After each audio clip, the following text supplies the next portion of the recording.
very warm welcome to this Onepoint Oneness session. My name is Els. For those of you who have joined us for the first time, let me give you a little bit of a background. Several of us working for Onepoint Consulting or meditating on a regular basis. The meditation we practice is called Raja Yoga. It's the yoga of the mind. I personally find this practice very beneficial, not only in the workplace, but also in my personal life. We started this project Oneness way back in May 2020, and that was the middle of the pandemic, when many of us were working from home or many people were in no jobs or jobs on hold. It was a very stressful time for everyone. And so we felt that why not to share some of these ideas and practices of meditation with a wider audience. What we have been doing so far is every Friday, it's every fortnight now, we invite an experienced meditator and we ask him or her to share their thoughts about a particular topic, but also to guide us into a short meditation. So far, we have had more than 100 guest speakers from around the world. These half-hour sessions have been recorded and they are available on YouTube. Today, I'm very pleased to welcome Judy Rodgers, who joins us from New York. Judy has a master's in English language and literature from the Miami University. She herself has been teaching and practicing Raja Yoga meditation for over 25 years now. Judy lives in Peace Village, which is a learning and retreat center in the Catskill Mountains of New York. Judy has been serving on several global projects, such as the Call of Time Dialogue, which brings together high-level leaders from around the world. She also served on another project, Images and Voices of Hope, which was merged with another organization in 2019. Judy is the co-author of a book called Something Beyond Greatness, but she was also in the production team for another book on the Story of Immortality. So the topic for today is Forget, Forgive, and Be Free. So very warm welcome to Judy. Thank you, Els, and hello, everyone. It's a pleasure to be with you. And this business of forgiving, forgetting, and moving on, not so easy sometimes. So I thought I would start with just a bit of reflecting that in our life and in our work, when we work together with certain people over time, we find we're often bumping into each other, right? We find we're often rubbing up against each other. Some of it is cordial, much of it is productive, but there's all these little things that happen in the course of our working and living with other people. And so there's this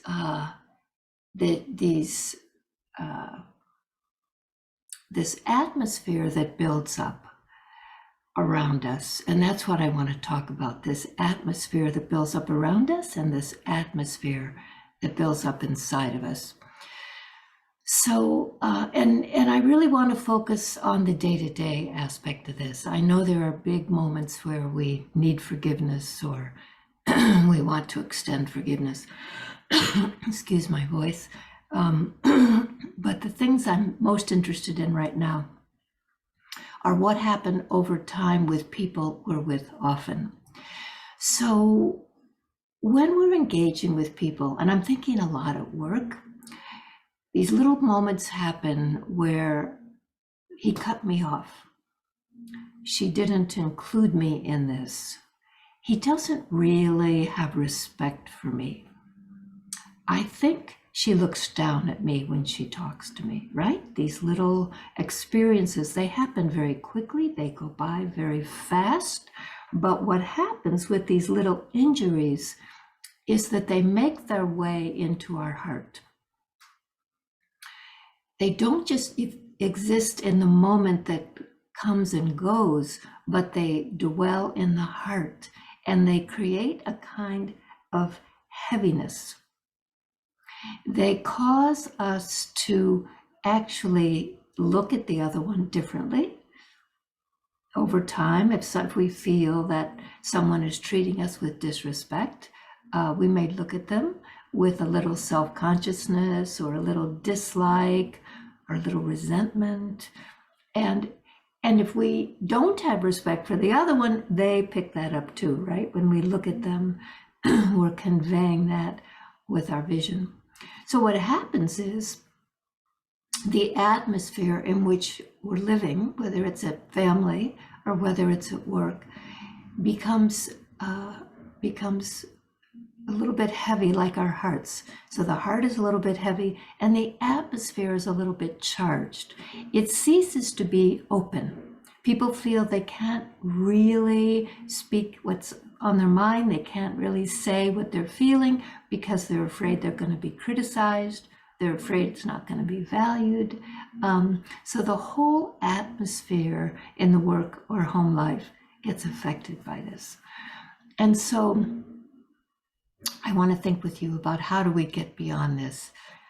Because what we really want, we really want other people to change, don't we? We really in our hearts say, you know, every time she does that, or every time he speaks like that, why can't he just change that? But one of the great rules of life is we don't get to change anyone else. We only get to change ourselves.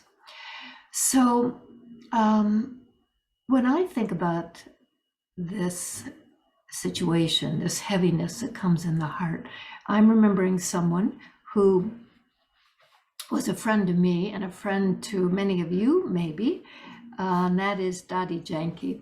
Dadi Janki was the head of the Brahma Kumaris for many years. She lived in London and did many public talks, and so I'm thinking some of you may have run into her. And I was with her in a talk in India that she gave to a close contact, someone who was in the House of Lords and who was complaining about what was going on with his family. And she said to him, everything starts with the heart. She said, the heart holds feelings, holds resentment, holds disappointment. It also holds love and joy, but the heart holds everything. It provides a kind of refuge to everything.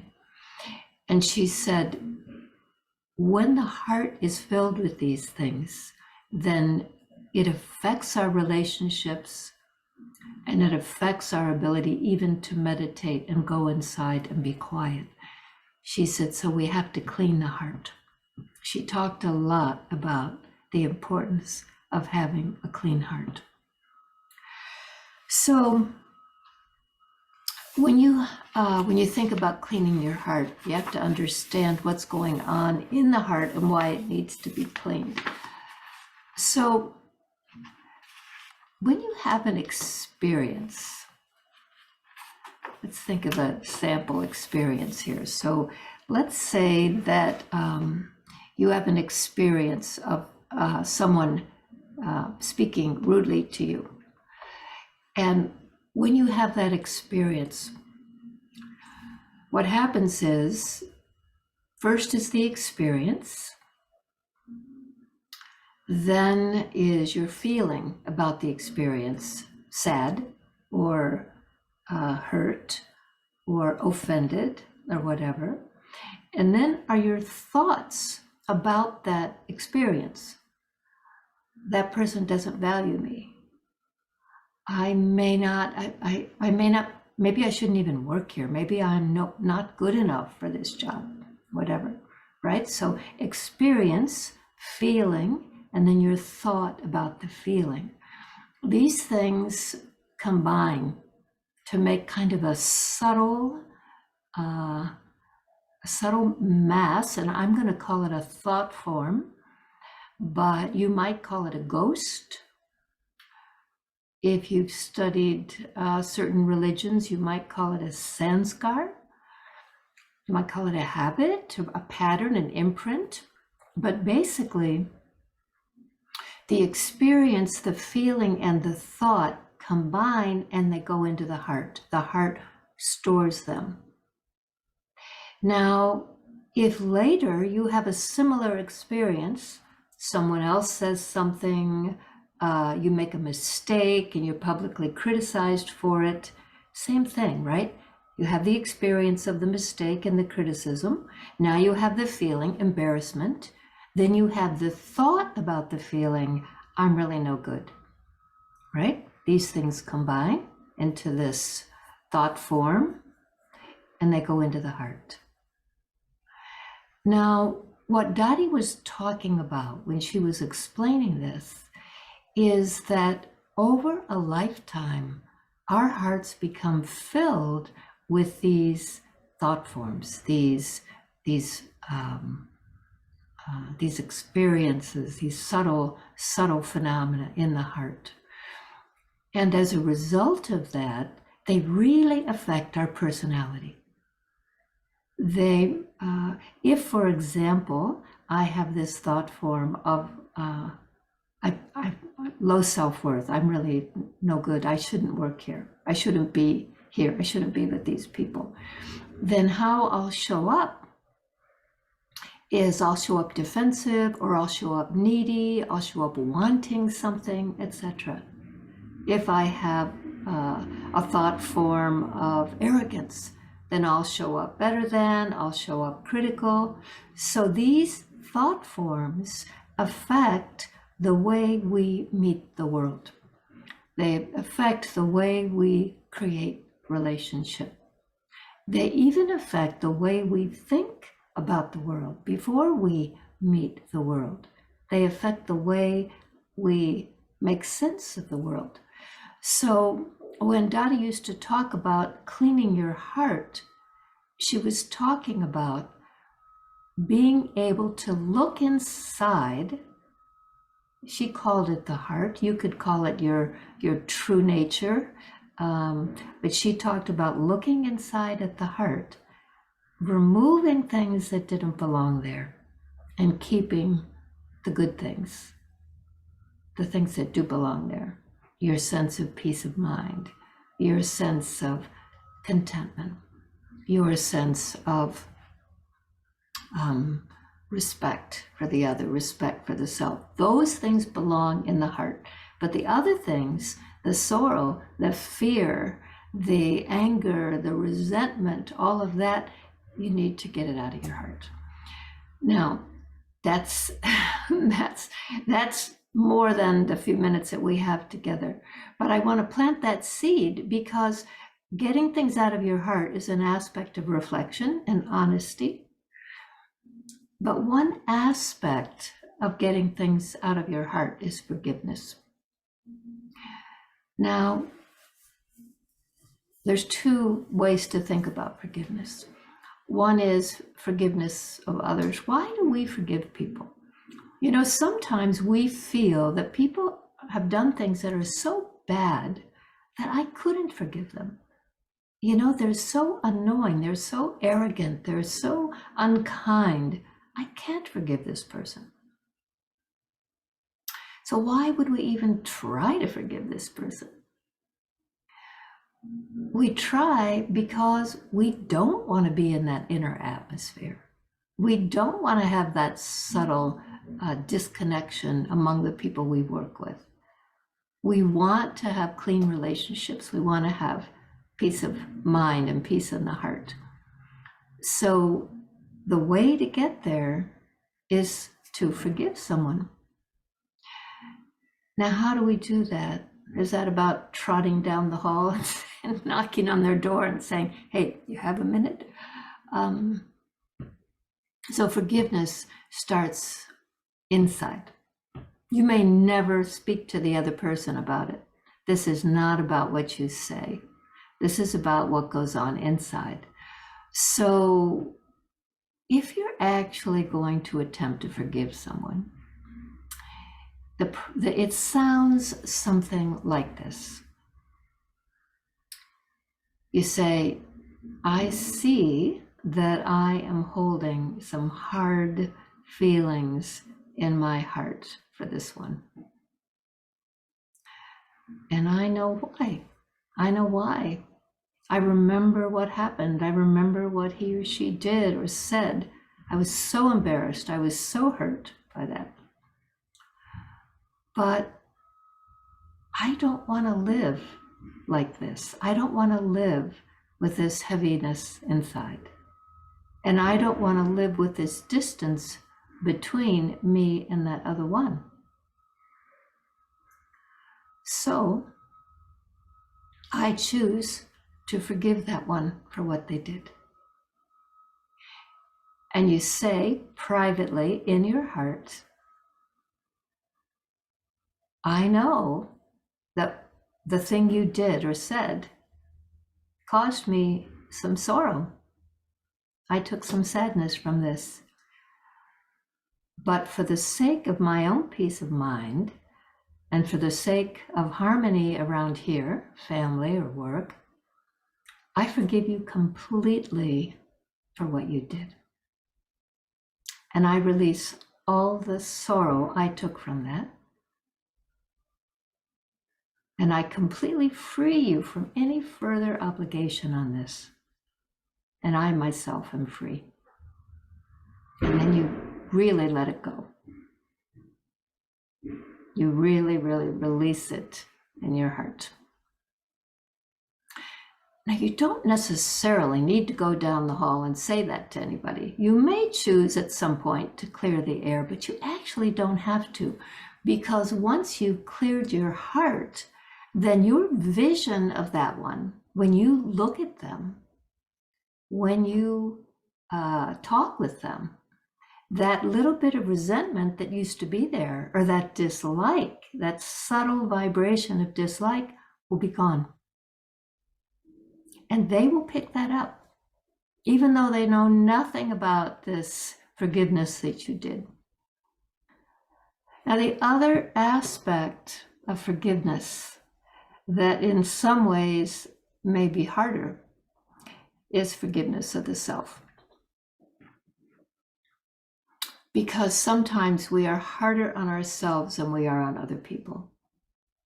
I keep making this mistake. I can't believe I let this happen.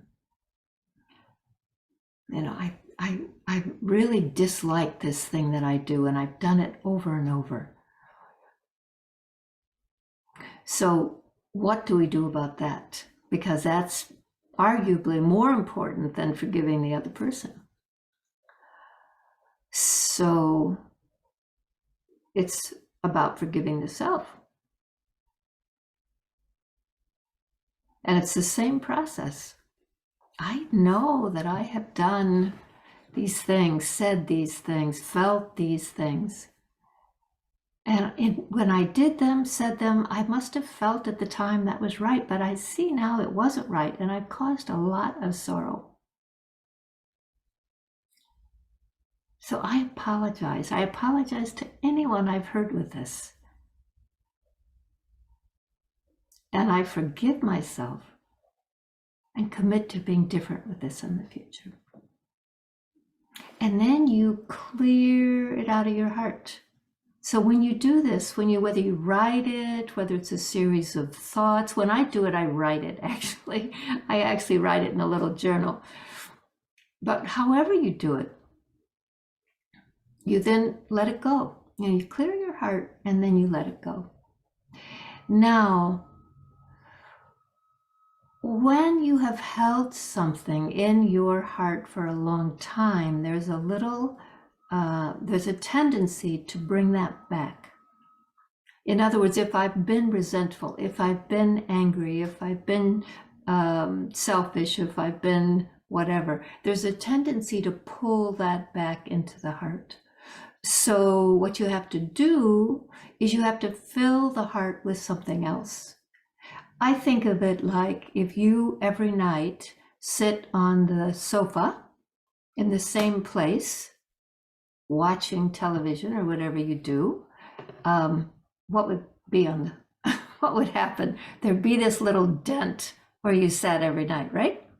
So it's the same with your heart. If you've been holding resentment or holding anger or holding disappointment or sorrow in your heart, that little place will be there. So you have to replace it. When you take this out of your heart, you have to replace it with something else. And the best thing to replace it with is love. So when you do this, then bring in deep feelings of love. Fill your heart with pure love. Love for the other one, love for the self, and just hold those feelings of love. All souls know the feeling of love. All souls want love. And so by filling your heart with these feelings of love, by forgiving and then filling your heart with that, now you come to a place of peace. Now, how do you do this? How are you able to do this thing I'm talking about? Because it may sound either very subtle or very hard. And I'm going to suggest that this is connected with your meditation practice. I don't know if all of you meditate or most of you meditate, but I don't know how one manages in the world at this time without it. So meditation is the ability to go inside and to become aware of the world inside, and then the world of thoughts and feelings and experiences and that whole memory, beliefs, all of those things are an aspect of your inner world. So as you revisit this inner world every day, even if it's 5 minutes a day or 10 minutes a day, you develop this capacity to work with your thoughts and feelings. You develop the mastery over what you think or over what you feel. So there's the ability to do this thing that I'm suggesting that Dadi Janki talked about, forgive and move it out of your heart and then move on, is really a kind of mastery. It requires that you have a certain inner strength, a certain ability to understand the way that the true self works with your thoughts and feelings. So why don't we do a little meditation together? And I'm just going to propose that the best way, if you don't have a meditation practice, the best way to start is in the morning when you get up, and maybe at night before you go to bed. So in the morning when you get up, you're setting an intention for the day, and then in the evening, you're reviewing what happened. And if you made any mistakes, you forgive yourself, you forgive the other one if you were offended by something, and you release it. And this way you actually keep your own heart clear. And you know, when you live like this, when you make every day this hold this kind of awareness, then your heart doesn't end up feeling so heavy. So like, how am I going to manage? How am I going to manage with all the anger that's going on in the world, the craziness that's going on in the world?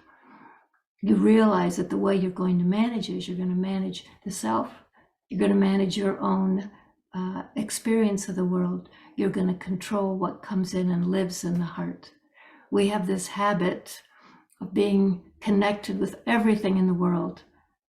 And as things in the world get harder, our connection with those things ends up in our heart too.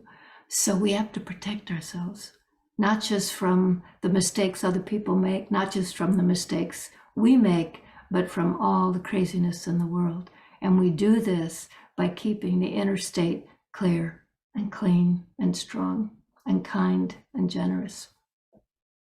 So let's take a minute. The best way to meditate is to either have your feet on the ground or have them folded underneath you.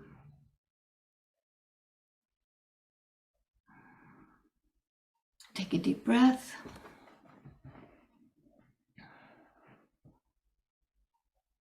And begin to quiet the mind. let go of all the things that are on your to-do list right now.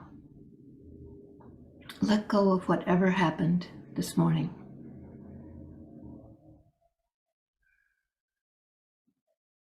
And allow your mind to become quiet.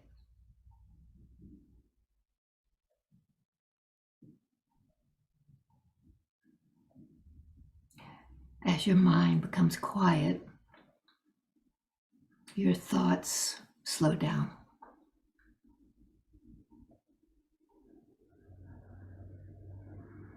And now invite your mind to be still.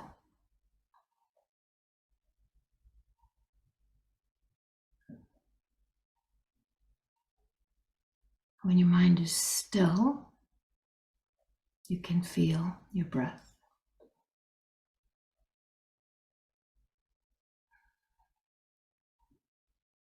Feel your breath.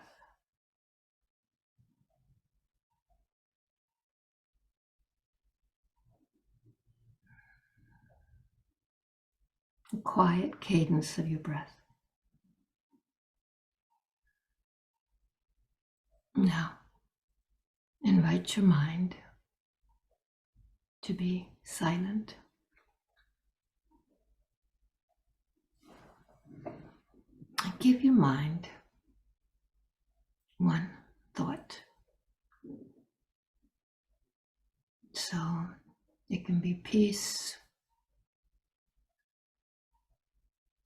It can be love.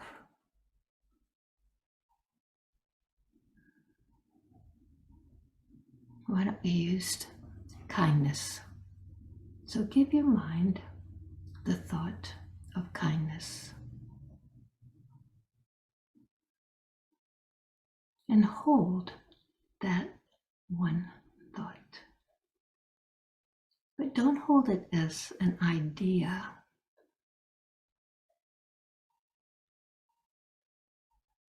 Hold it as an experience. I am kind.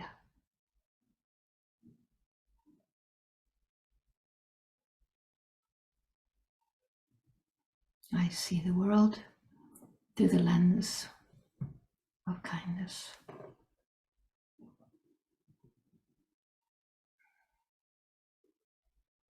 I look at those around me.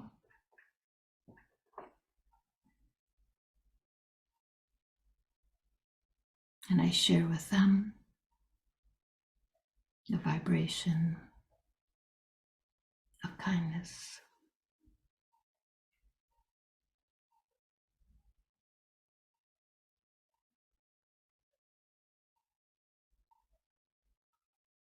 Allow your heart to fill with love and kindness.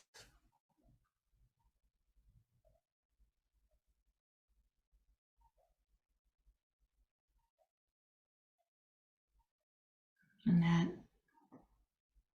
love and kindness in your heart moves out into your body, filling all your cells and your breath, your vision, your mind with kindness.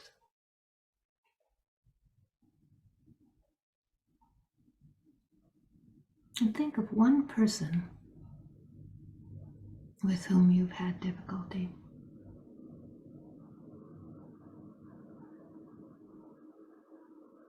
And think of them with kindness.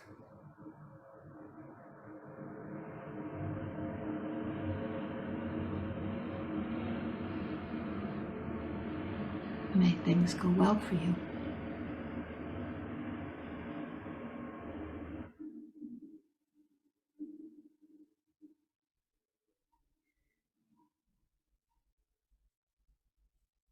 And most important, when you think of the self, of yourself, hold yourself in kindness.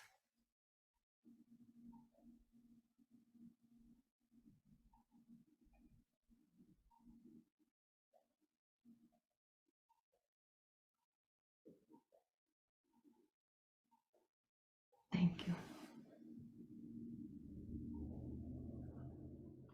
Thank you, Judy, for this beautiful session. It was a very powerful meditation. And I've written down a few things, and what I really like is that you explained that whatever I hold in my heart affects my relationships and also how I relate to the world. And then also the fact that actually happiness comes when I'm not able to forgive other people, but also when I'm not able to forgive myself. So thanks for sharing your thoughts on this topic. Thank you to the technical team, and thanks everyone for joining us today. I hope you have enjoyed the session. The next Oneness session will be on Friday, 9th of December, 9 a.m. UK time, with Ken from Brazil.